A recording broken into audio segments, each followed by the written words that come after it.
주님은 산 같아서 여전히 그 자리에 계셔. 눈을 들면 보이리라 날 위한 그 사랑. 안개가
주님은 내 맘에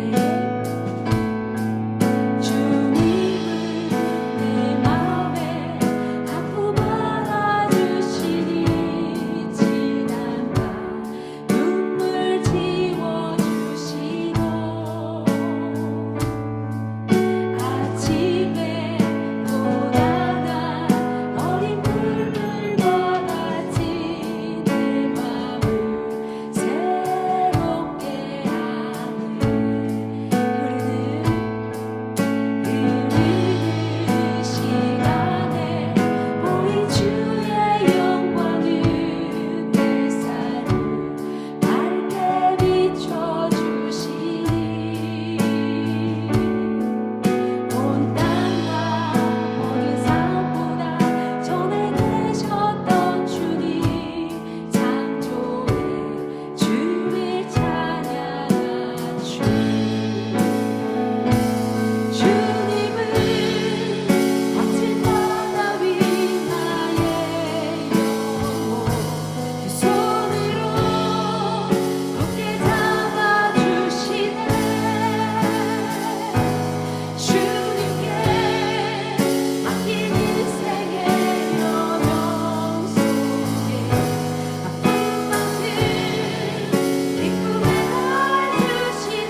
말씀은 사무엘상, 우리 사무엘상 18장 10절로 16절 말씀입니다. 사무엘상 18장 10절로 16절 말씀, 우리 한 절씩 교독하도록 하겠습니다.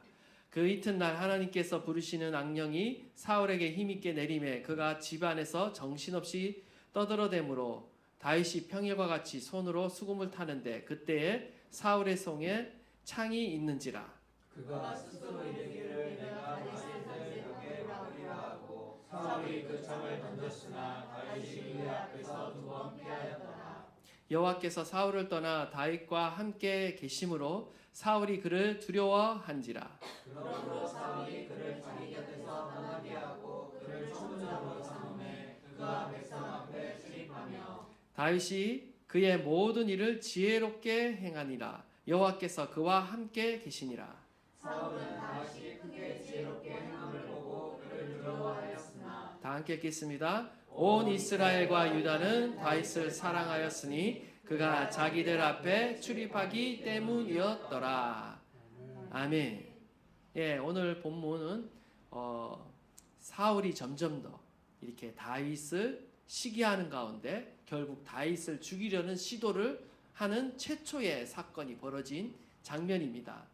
오늘 본문을 기점으로 해서 사울은 계속해서 다윗의 목숨을 노리게 되고요. 결국 사무엘상 31장에 가서야 이제 사울 왕이 죽음으로 인해 다윗의 인생은 쫓겨다니는 그 고단한 인생을 마감하게 되는 거죠. 그 중요한 시점이 바로 오늘 본문인 것입니다. 어떻게 보면 사울의 인생 가운데 이 한 번의 잘못된 선택이 그의 인생의 운명을 가르는 것을 보게 되는데요. 오늘 본문 가운데 중요한 것은 사울 왕의 인생은 그가 왕이지만 하나님의 영이 떠난 인생이고 악령이 역사하는 비참한 인생이라는 것입니다. 반면에 다윗의 인생은 어떻습니까? 다윗의 인생은요, 오늘 본문을 기점으로 해서 고난과 시련의 연속입니다. 끊이지 않는 고난과 시련 가운데 살아갑니다. 하지만 하나님이 함께하는 인생이요, 하나님의 영, 성령이 충만한 인생이었습니다. 여러분, 과연 누가 더 행복한 인생일까요? 누가 더 성공한 인생일까요? 하나님이 함께 하시는 인생, 주의 성령이 동행하는 인생이 복된 인생인 줄 믿습니다. 우리의 인생 가운데 하나님께서 함께하지 아니하시면 우리의 인생이요, 성공한 것 같으나 실패한 인생이 되는 것입니다. 아무리 화려한 궁궐에 살고 있고 아무리 높은 지위와 권력을 누린다 할지라도 주의 성령이 떠난 인생은 하나님께 버림받은 인생이자 비참한 인생으로 전락하고 만다라는 거예요. 우리는 무엇을 가장 소중하게 여겨야 하는가? 바로 하나님의 임재를 소중하게 여겨야 한다라는 것입니다. 하지만 주님이 함께 하시고 성령이 함께하는 인생은 아무리 고난 가운데 있더라도 복된 인생입니다. 하나님께서 인도하시기 때문에 그래요. 마치 시냇가에 심은 나무가 시절을 따라 열매를 맺으며 그 잎사귀가 마르지 아니함과 같이 그 어떤 인생의 계절에도 그 어떤 시련에도 그의 인생은 어떻습니까? 아무리 인생의 시즌이 바뀌고 계절이 바뀌어도 변함없이 열매를 맺고 메마르지 않는 인생을 살아갈 수 있는 거예요. 저와 여러분의 인생이 바로 이 다윗과 같은 인생이 되어야 되는 줄 믿습니다. 하나님이 늘 함께하는 인생이 되시기를 간절히 축원합니다. 그러면 오늘 본문 가운데 주님이 우리에게 주시는 영적 교훈을 찾아보도록 하겠습니다. 먼저 10절과 11절 말씀인데 다시 한번 우리 한 목소리로 함께 읽겠습니다. 시작. 그 이튿날 하나님께서 부르시는 악령이 사울에게 힘있게 내림에 그가 집 안에서 정신없이 떠들어대므로 다윗이 평일과 같이 손으로 수금을 타는데 그때 사울의 손에 창이 있는지라. 그가 스스로 이르기를 내가 다윗을 벽에 박으리라고 사울이 그 창을 던졌으나 다윗이 그의 앞에서 2번 피하였더라. 아멘. 지금 사울 왕은요, 누구를 비유하고 있습니까? 하나님이 떠난 인생의 특징을 그대로 보여주고 있습니다. 하나님이 함께하지 않는 인생의 특징을 그대로 보여주고 있어요. 그 특징은 한마디로 시기와 질투와 두려움이라는 거예요. 10절을 다시 보시면 하나님께서 부르시는 악령이 사울에게 힘있게 내리는 것을 보게 되는데, 그래서 사울이 창을 던집니다. 그래서 다윗을 2번이나 죽이려고 살해하려고 시도를 해요. 근데 악령이 임한 것은 이번이 처음이 아니라 이미 사무엘상 16장에 의하면 사울은 이미 하나님의 영이 그를 떠나면서 악한 영에 시달리기 시작했다라는 것을 우리는 알고 있습니다. 그래서 다윗이 수금을 치면, 비파를 치고 찬양을 부르면 그 악령이 떠나는 그런 일들이 이미 있었습니다. 근데 여기서 주목해 봐야 할 것은 악령이 사울에게 힘있게 내렸다. 악령이 이전부터 더 강하게 사울 왕에게 임했다라는 사실이에요. 그러면 왜 이 시점에서 악령이 사울에게 더 강하게 역사하게 되었을까? 악령이 스스로 갑자기 더 힘이 세진 것일까? 그렇지 않다라는 거죠. 사울에게 악령이 더 강하게 역사한 것에는 그만한 이유가 있습니다. 그 시점이 바로 10절이에요. 10절에 보면 그 이튿날이라고 말하고 있습니다. 압달락에 어떤 사건이 있었습니까? 다윗이 블레셋 장수 골리앗을 무찌르고 이제 승리하며 개선행진하는 날에 여인들이 이제 찬양하며 노래하는데, 사울이 죽은 자는 천천히요 다윗은 만만히로다, 이렇게 막 찬양을 한 거예요. 사울은 그 앞에서 불쾌해지기 시작했습니다. 나는 천천히고 다윗은 만만이라고? 결국 사울은 그때부터 다윗을 시기하고 질투하기 시작했다는 것입니다. 바로 그 마음을 가지기 시작한 그 다음 날이 바로 오늘 이 사건이 일어났습니다. 사탄이 더 강하게 역사하는 데는요, 그만한 이유가 있었다라는 거예요. 바로 사울의 마음이 사탄이 더 강하게 역사하도록 어떤 환경을 열어놓았다라는 겁니다. 바로 시기와 질투, 어떤 미움과 분노가 가득하면 사단이 역사하기에 아주 좋은 문을 열어놓는다라는 것을 우리는 보게 되는 것입니다. 시기와 질투는요, 우리의 영혼을 잠식하며 파괴하는 괴물입니다. 사람이 살다 보면 어떤 이유에서건 다른 사람을 시기하거나 질투하거나 미워하는 그런 일들이 생겨요. 때론 그런 사람을 만나는 것도 싫고 목소리도 듣기 싫습니다. 심지어는 그 사람의 얼굴도 보기 싫어서 자리를 피하기도 해요. 우리의 일상 가운데 흔히 벌어지는 일이라는 거죠. 그러나 중요한 것은 우리가 다른 사람을 미워하거나 시기하는 일을 계속할 때, 지속할 때, 때로는 원망하고 불평하는 일을 계속할 때 우리의 삶에는 사단이 역사하기 좋은 문을 열어놓는다는 사실이에요. 우리는 그런 영적인 진리를 알아야 합니다. 여러분은 언제 시기와 질투를 느끼십니까? 우리는 무의식 가운데 어떤 타인의 성공이나 이런 잘 나가는 것을 볼 때 그것을 나의 불행으로 여길 때가 많아요. 다른 사람과 비교해서 특별히 나보다도 잘난 것이 없는데 저 사람은 참 운도 좋구나, 어떻게 저렇게 요령껏 잘 형통하고 성공하고 잘 살고 있는가? 우리 안에는 어떤 불만이 생기기 쉽다라는 거예요. 악인의 형통함이 의인에게는 시기 질투로 나타날 수 있는 위험의 요소가 있는 것입니다. 여러분이 예전에 크레그 힐 목사님이 하시는 그 내적 치유 세미나를 들으신 분도 여기 계실 텐데, 그때 어떤 말씀을 하셨냐면 사탄이 아무 집이나 들어와서 그 집을 강탈할 수 없다라고 그런 이야기를 하셨어요. 무슨 말이냐? 마태복음 12장 29절을 보면 사람이 먼저 강한 자를 결박하지 않고서야 어떻게 그 강한 자의 집에 들어가 그 세간을 강탈하겠느냐? 결박한 후에야 그 집을 강탈하리라. 먼저 그 집에 강한 자를 결박하고 나서 그 집을 털어갈 수 있다는 거예요. 도둑질해 갈 수 있다라는 거죠. 여기서 강한 자는 누구인가? 궁극적으로는 예수 그리스도라는 거고요. 우리가 우리의 가정 안에 강한 자는 누구인가? 바로 집안의 권위자인 부모가 강한 자다라고 말했습니다. 그런데 그 강한 자가 어떤 종류의 죄를 범하게 되면 그로 인해 그 집안에 어떤 문이 열리게 된다는 거죠. 사탄이 그 약점을 가지고 그 강한 자를 결박해서 그의 보호 아래에 있는 그 가정을 합법적으로 공격할 수 있게 된다라는 거예요. 이것은 가정 안에만 적용되는 것이 아니라 우리 사회 안에, 정치 안에, 모든 어떤 리더십, 권위 구조 아래에 있는 모든 단체, 공동체가 다 해당되는 이야기인 것입니다. 우리는 사단을 향해 열린 문을 닫아야 합니다. 죄의 문을 닫아야 해요. 특별히 시기와 원망, 불평과 분노의 문들을 닫아야 합니다. 사울 왕은 자신의 그 마음 안에 있는 이러한 마음들을 잘 다스리지 못했어요. 그래서 더욱더 어떤 사단의 권세에 다스림을 받게 되는 거죠. 더 이상 감정을 컨트롤하지 못했습니다. 다윗을 죽이려는 시도까지 나아갔습니다. 우리는 사울의 모습을 반면교사를 삼아야 하는 것입니다. 우리의 마음에 혹시 이러한 열린 문들이 있지 않는지를 돌아봐야 되는 거예요. 내 안에 아직도 과거의 옛사람으로 살아가고 있는 것은 아닌가.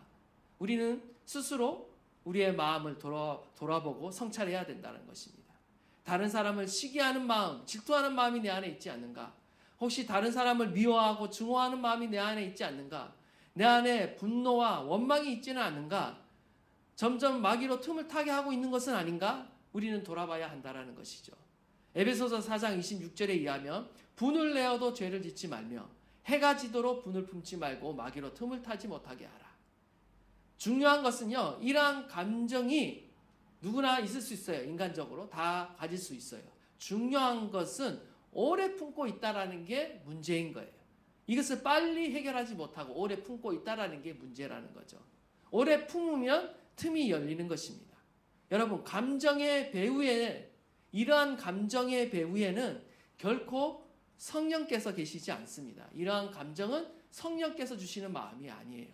이러한 감정의 배후에는 영의 생각이 아닌 육신의 생각이 자리 잡고 있다라고 빨리 분별을 하셔야 하는 것입니다. 육신의 생각은 바울에 의하면 하나님과 원수가 되며 하나님의 법에 굴복하지 않을 뿐더러 할 수도 없다라고 말합니다. 반대로 성령의 생각은 어떻습니까? 성령의 생각은요, 성령의 열매를 거둡니다. 성령의 성품들을, 감정들을 거둡니다. 사랑과 희락과 화평과 오래 참음과 자비와 양성과 충성과 온유와 절제니 이 같은 것을 금지할 법이 없느니라. 성령의 열매라는 거죠. 우리가 성령의 인도하심을 받고 있다라는 것을 뭘 통해 알 수 있는가? 열매를 통해 알 수 있는 거예요. 우리의 감정의 열매를 들여다보면 아, 내가 지금 성령의 인도함을 받고 있구나. 아, 내 가운데 평안이 있구나. 환경은 이렇더라도 나의 지금 가는 이 길은 하나님이 인도하고 계시는구나. 감정을 통해 분별할 수 있다는 거죠. 그러나 우리가 아무리 좋은 일 가운데 있다 할지라도 우리의 감정이 불편하고 아, 이게 하나님이 주시는 그런 감정들이 아닐 때는 우리가 분별해 봐야 하는 것이죠. 여러분, 우리 안에 육신의 생각에서 비롯된 감정의 열매가 발견되는 순간, 그것이 인지되는 순간 우리는 그것을 가지고 주님 앞에 속히 나가야 되는 것입니다. 때로는 회개하고 때로는 용서하며 주님의 그 보혈 앞에 깨끗이 씻음 받는 시간들을 우리는 가져야 하는 것이죠. 이러한 감정의 배후에는 악한 영이 역사하기가 너무나 좋다라는 거예요. 여러분, 감정도 습관입니다. 감정이 폭발하도록 만드는 것은 사단이 하는 일이에요. 그러나 우리는 하나님이 주시는 열매를 맺어야 합니다.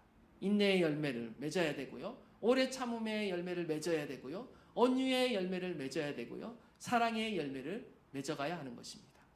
원하기는 저와 여러분이 성령의 지배를 받으며 성령의 열매를 더욱 맺어가시는 저와 여러분 되시기를 간절히 축원합니다.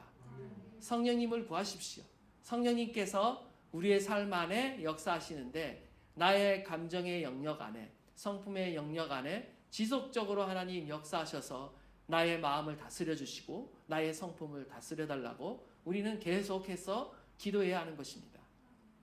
두 번째는 하나님이 함께하는 인생의 특징입니다. 한마디로 모든 일에 지혜롭게 행하게 된다. 성령과 함께 동행하는 사람의 특징이에요. 한마디로 지혜입니다. 우리 12절에서 14절 말씀 다시 한번 읽겠습니다. 시작. 여호와께서 사울을 떠나 다윗과 함께 계심으로 사울이 그를 두려워한지라. 그러므로 사울이 그를 자기 곁에서 떠나게 하고 그를 천부장으로 삼음에 그가 백성 앞에 출입하며 다윗이 그의 모든 일을 지혜롭게 행하니라. 여호와께서 그와 함께 계시니라. 아멘. 사울과 달리 다윗은 어떻습니까? 다윗의 인생은 한마디로 하나님이 함께 하시는 인생입니다. 사울 왕이 처음에는 다윗을 사랑했어요. 다윗이 수금을 치면 자신에게 임한 악령이 떠났어요. 그래서 자신의 무기를 드는 자, 결국 자기의 가장 친한 측근을 삼을 정도였어요. 그랬던 그가 이제는 다윗의 인기를 보고 그를 시기하여 죽이려고 합니다. 두 번의 시도에도 불구하고 자기 뜻대로 되지 않자 어떻게 하냐면요, 이번에는 그를 천부장으로 세워요. 그래서 변방으로 보내는 거예요. 이것을 뭐라고 말합니까? 우리가 일명 좌천됐다. 우리가 대하 드라마 보면 좌천돼서 변방으로 가면 뭐예요? 이거는 좌천된 거예요. 거기 가서 죽으라는 거예요. 거기서 썩으라는 거죠. 다윗을 좌천시켜서 위험한 전장으로 일부러 내몬 거예요. 그것은 다름 아니라 다윗이 전쟁터에 나가서 죽기를 원하는 거예요. 지금. 그런데 어떻게 됩니까? 하나님이 다윗과 함께 하시니까 어떻게 돼요? 그가 백성 앞에서 지혜롭게 행하며 오히려 전쟁 가운데 승리하고 오히려 백성들에게 더 신임을 얻게 되는 거예요. 사랑을 받게 되는 거예요. 반대의 결과가 나타났어요. 의외의 결과가 나타났어요. 이러한 상황을 가리켜 아더 핑크는 뭐라고 말하냐면, 인간의 악의적인 음모조차 하나님의 종을 훈련시키는 도구가 된다라고 말하고 있어요. 사울의 미움은 오히려 다윗을 더욱 겸손하게 만들고 견고한 왕으로요 연단시켜 가고 있는 것입니다. 하나님은 때로 우리가 사람들로부터 어떤 어려운 환경으로부터 시련으로부터 관계의 훈련을 겪게 하십니다. 그것을 통해 우리를 연단하시고 하나님의 사람으로 더욱 빚어가시고 축복의 사람으로, 축복을 받기에 합당한 그릇으로 우리를 빚어가신다라는 거죠. 지금 다윗을 그렇게 하고 계시는 것입니다. 우리는 여기서 무엇을 알 수 있습니까? 하나님의 사람은 하나님이 지켜주십니다. 우리가 이것을 신뢰해야 돼요. 하나님께서 함께 하시는 사람은 하나님께서도 때로는 내가 미처 대처하지는 못하는 생소한 환경과 어려움 가운데 처한다 할지라도 지혜를 주시고 승리하게 하신다라는 거예요. 하나님과 함께하는 사람은 그 어떤 것도 결코 그를 해할 수 없다라는 것입니다. 다윗은 어떠한 상황 속에서도 모든 일을 지혜롭게 행했습니다. 왜 그렇겠습니까? 똑똑해서 그렇습니까? 전혀 그렇지 않다라는 거죠. 여기서 말하는 지혜는 단순히 머리가 좋은 것을 말하는 것이 아니에요. 하나님을 경외함으로 얻게 되는 영적인 통찰력을 말하는 거예요. 분별력을 말하는 거예요. 이것은 하나님과의 올바른 관계, 하나님과의 그 친밀한 관계에서 흘러나오는 것입니다. 하나님은 저와 여러분이 고난의 현장 가운데 지혜를 배우기를 원하세요. 하나님이 우리에게 주시는 지혜는 단순한 지식을, 정보를 우리에게 주시는 것이 아니라 삶의 지혜를 우리의 몸을 통해, 삶을 통해, 인생을 통해 터득하게 하십니다. 그러면서 우리는 영적인 진리들을 알아가게 되는 것이죠. 하나님이 함께 하시는 사람, 하나님과 동행하는 사람은 결코 환경을 탓하지 않습니다. 자신이 거하는 곳이 광야이든지 전장이든지 낮은 자리이든지 자천된 자리이든지 상관없습니다. 그곳에서 하나님과 신실하게 동행하는 거예요. 그리고 자신에게 맡겨진 사명을 묵묵히 감당하는 것입니다. 따라서 하나님과 함께 동행하는 자는 어느 곳에서나 지혜를 배우게 되고 어느 곳에서나 형통하게 되고 승리하게 된다는 것입니다. 나아가 하나님과 동행하는 자는요, 어떠한 상황 속에서도 결코 두려워하지 않는 인생, 사랑받는 인생이 됩니다. 15절 16절입니다. 다 함께 읽겠습니다. 시작. 그를 두려워하였으나 온 이스라엘과 유다는 다윗을 사랑하였으니 그가 자기들 앞에 출입하기 때문이었더라. 아멘. 여러분, 성령이 함께 하시면 두려워할 게 없는 거예요, 사실. 사울은 다윗을 죽이려고 두 번이나 시도했습니다. 다윗은 사울의 그 기습 공격을 피해서 도망갔어요. 겨우 살아남았어요. 아마 정상적인 사람이면 누가 누구를 두려워해야 돼요? 다윗이 사울을 두려워해야죠. 근데 오늘 본문 가운데 다윗이 두려워했다는 표현은 하나도 등장하지 않아요. 오히려 사울이 다윗을 두려워하고 있습니다. 왜 그렇습니까? 12절에서는 여호와께서 다윗이 함께 하는 것을 그가 봤기 때문에 두려워했고, 오늘 읽은 15절에는 다윗이 크게 지혜롭게 행하는 것을 보고 사울이 더 두려워하고 있어요. 한마디로 성령과 지혜가 다윗과 함께하고 있는 것을 보게 되는 거예요. 이것이 하나님과 동행하는 사람 가운데 나타나는 특징이에요. 성령이 함께 하시는 사람, 하나님과 동행하는 인생은 원수 마귀가 두려워할 수밖에 없습니다. 원수 마귀가 두려워하는 인생이에요. 성령이 함께하는 사람, 영에 속한 사람은요, 오히려 세상 사람들, 믿지 않는 사람들, 악인들에게 오히려 두려움과 경외의 대상이 되게 하십니다. 하나님이 그러한 일을 반드시 행하셔요. 저와 여러분들을 예수 그리스도를 믿는 것 때문에 핍박하는 사람이 있습니까? 나중에는 저와 여러분들을 두려워하게 될 거예요. 아, 예수 믿는 사람은 다르구나. 하나님을 믿는 사람은 뭔가 다른 게 있는 것 같아. 사람들이 인지하기 시작하는. 처음에는 알지 못하지만 나중에는 알기 시작해요. 저와 여러분은 세상이 두려워하고 원수 마귀를 두렵게 만들고 떨게 만드는 존재로 저와 여러분은 부르심을 받은 것입니다. 성령의 사람들에게는 보이지 않는 영적 권위가 있어요. 그것이 생기게 되어 있어요. 우리가 하나님과 꾸준히 동행하고 성령 하나님과 꾸준히 우리가 친밀하게 교제하며 순종하며 주님을 따라가다 보면 우리 안에 자연스럽게 생기는 것이 뭐냐? 영적 권위가 생기게 되어 있습니다. 세상 사람들이 보지 못하는, 보이지 않는 영적 아우라가 저와 여러분의 그 배후에 있게 되는 거예요. 그것이 우리를 돕습니다. 보호하십니다. 인도해 가십니다. 여러분 신뢰하십시오. 저와 여러분은 우리 자신도 또 못 보면 안 돼요. 우리 자신은 그것을 봐야 돼요. 내 뒤에 무엇이 든든하게 내 백그라운드에 있는가? 하나님이 내 백그라운드 가운데 있다라는 사실을 우리는 신뢰해야 하는 것입니다. 뿐만 아니라 성령과 동행하는 인생은 하나님에게도 사랑받을 뿐만 아니라 사람에게도 사랑받고 인정받도록 하나님이 결국 만드십니다.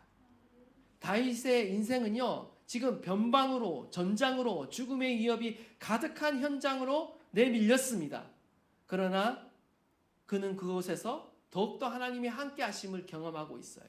전화 위복의 말이 딱 이 다윗에게 해당되는 말이에요. 온 이스라엘 백성들로부터 오히려 사랑을 받고 인정을 받고 지지를 받도록 하나님이 역전시키셨습니다.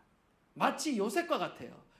요셉의 이야기를 보면 주님이 함께 하심으로 요셉이 어느 곳에 가든지 형통하였더라 라고 말하고 있어요.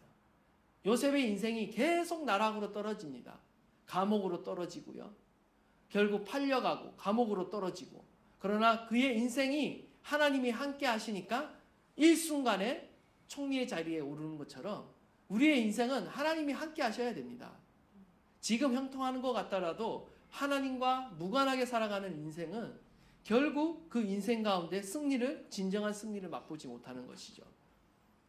이삭을 보면 이러한 사실을 더 분명하게 알 수 있습니다.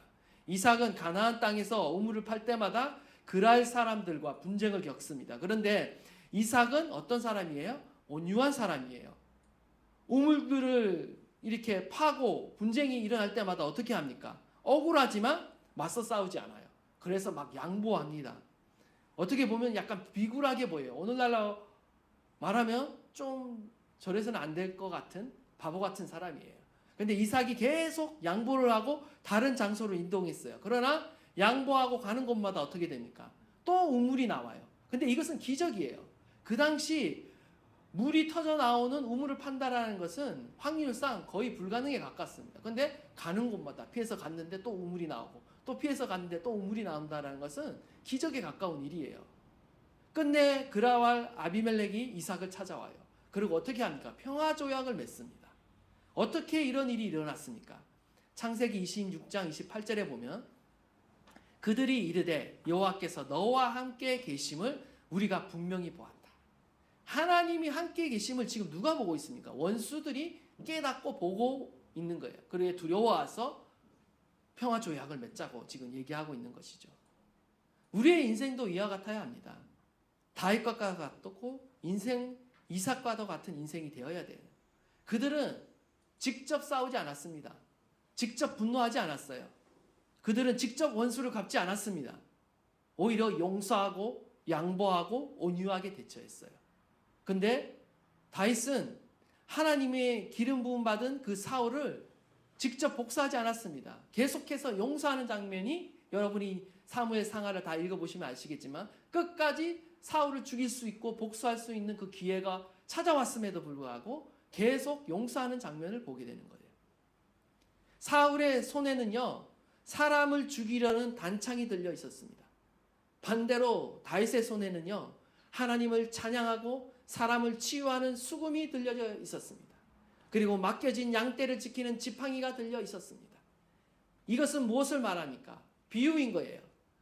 하나님이 떠난 인생은 시기와 분노와 두려움 가운데 나를 망치고 타인을 해치는 삶을 살아가지만, 하나님이 함께하는 인생은요, 하나님과 동행하며 타인을 용서하며 나를 살리고 공동체를 살리는 삶을 살아간다는 것입니다.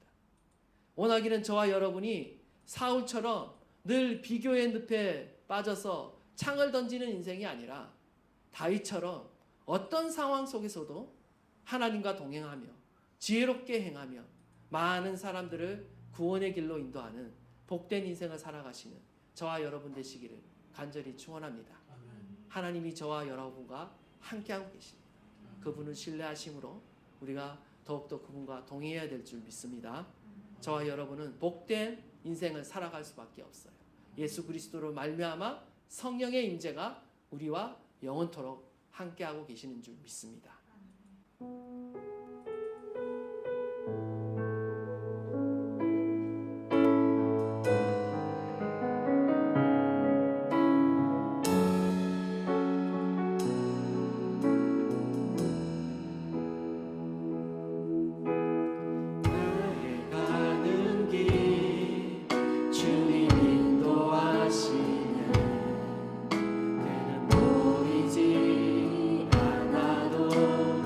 나를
어떤 상황에도 나는 부르신 곳에서 나는 예배하네. 부르신 곳에서 나는 예배하네.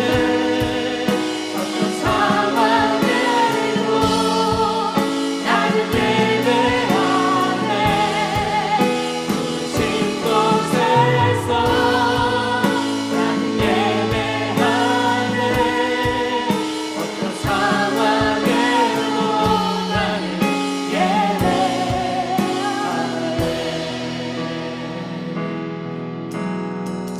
아멘. 그렇습니다.